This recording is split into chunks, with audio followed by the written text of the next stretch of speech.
बिहार में लगातार वोटर अधिकार यात्रा जारी है। ऐसे में इंडिया गठबंधन की ओर से प्रेस कॉन्फ्रेंस की गई, आपको दिखाते हैं। प्रेस वार्ता में उपस्थित कांग्रेस पार्टी के हमारे साथीगण, इंडिया ब्लॉक और आरजेडी के हमारे साथीगण, पत्रकार साथियों, कैमरा के पीछे खड़े हमारे दोस्तों, दर्शकों, पाठकों और श्रोताओं, जैसा कि सांसद महोदय संजय जी ने आपको बताया कि वोटर अधिकार यात्रा को लेकर बिहार में जबरदस्त जन समर्थन उमड़ा है और वोट चोरी का मामला एक गंभीर मामला है, जिसको लेकर हम बिहार के ज़िले ज़िले में जा रहे हैं और बिहार की जनता से जुड़ रहे हैं, संवाद कर रहे हैं, उनको बता रहे हैं। आज इस संबंध में हम देश का ध्यान एक विशेष विषय की ओर दिलाना चाहते हैं। आप में से तमाम लोगों ने यह देखा होगा कि 2014 से पहले एक बड़ा आंदोलन हुआ था कांग्रेस की सरकार को अपदस्थ करने के लिए।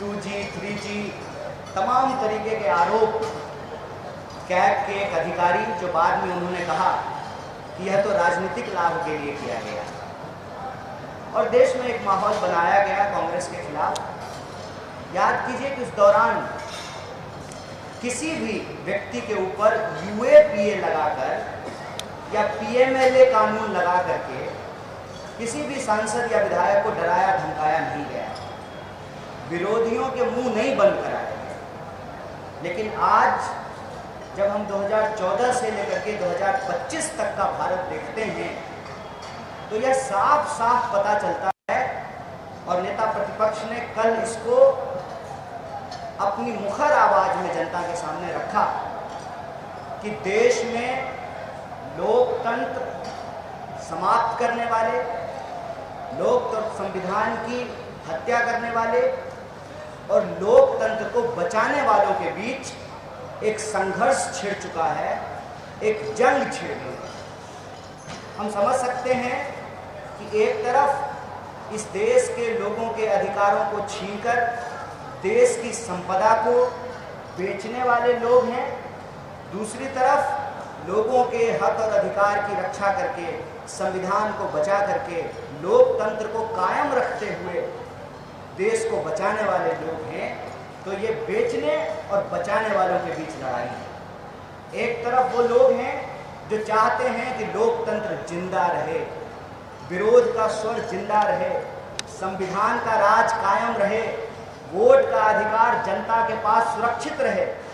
दूसरी तरफ वो लोग हैं जो देश की संवैधानिक संस्थाओं का गैर संवैधानिक इस्तेमाल करते हुए लोकतंत्र की हत्या कर रहे हैं।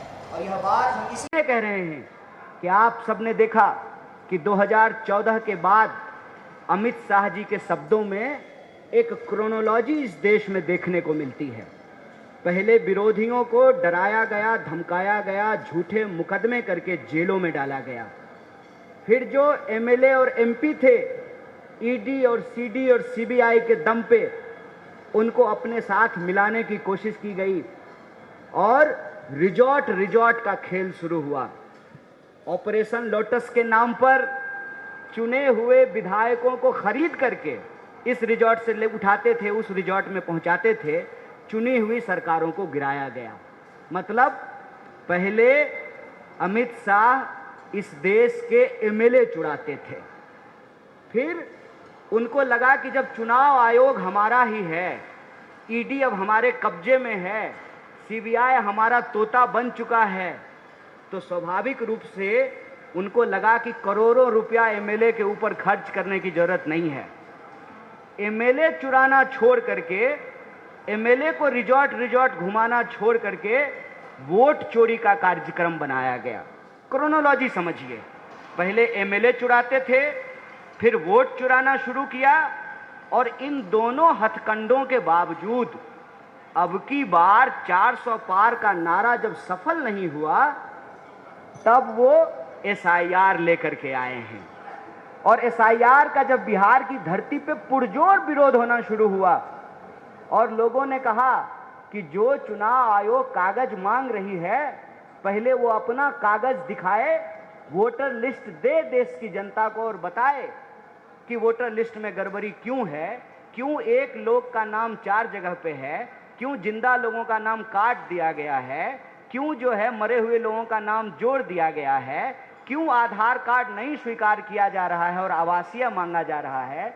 जब इस पे हल्ला शुरू हुआ तो चोर ने नया नुस्खा अपनाया है।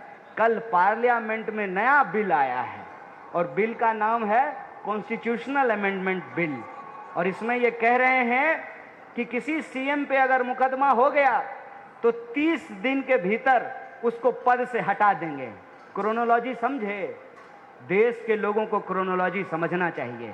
पहले एमएलए चुराते थे, फिर वोट चोरी किया, उसके बाद सीएम चुराने का प्रबंध इन्होंने कर लिया है। मतलब एन केन प्रकारेण यह इस देश में लोकतंत्र में आम लोगों के पास जो जनता के पास चुनने का अधिकार है उसको ये छीन लेना चाहते हैं। लोकतंत्र को ये लाठी तंत्र बना देना चाहते हैं। और यहाँ जो एक जरूरी बात है जिस पे हर नागरिक को, मैं कहता हूं कि भाजपा के समर्थकों और कार्यकर्ताओं को भी सोचने की जरूरत है कि जब सरकार ही चोरी से बनेगी तो वो जनता का काम ईमानदारी से नहीं करेगी। जब सरकार चोरी से बनेगी तो बेरोजगारी दूर नहीं करेगी।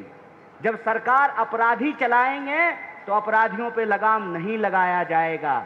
जब एमएलए एमपी को मालूम है कि जनता से वोट लेकर के एमपी एमएलए बनना ही नहीं है, जब सीएम को मालूम है कि प्रधानमंत्री और गृह मंत्री के कृपा पात्र से ही सीएम रहना है, तो बताइए वो आपका पलायन क्यों रोकेंगे, आपको नौकरी क्यों देंगे, आपको शिक्षा क्यों देंगे, आपके स्कूल और कॉलेज क्यों बनाएंगे, आपकी सड़कें क्यों बनाई जाएगी। यह जो तमाम सवाल है, उन सवालों को लेकर के देश को गंभीर होने की जरूरत है, क्योंकि लोकतंत्र में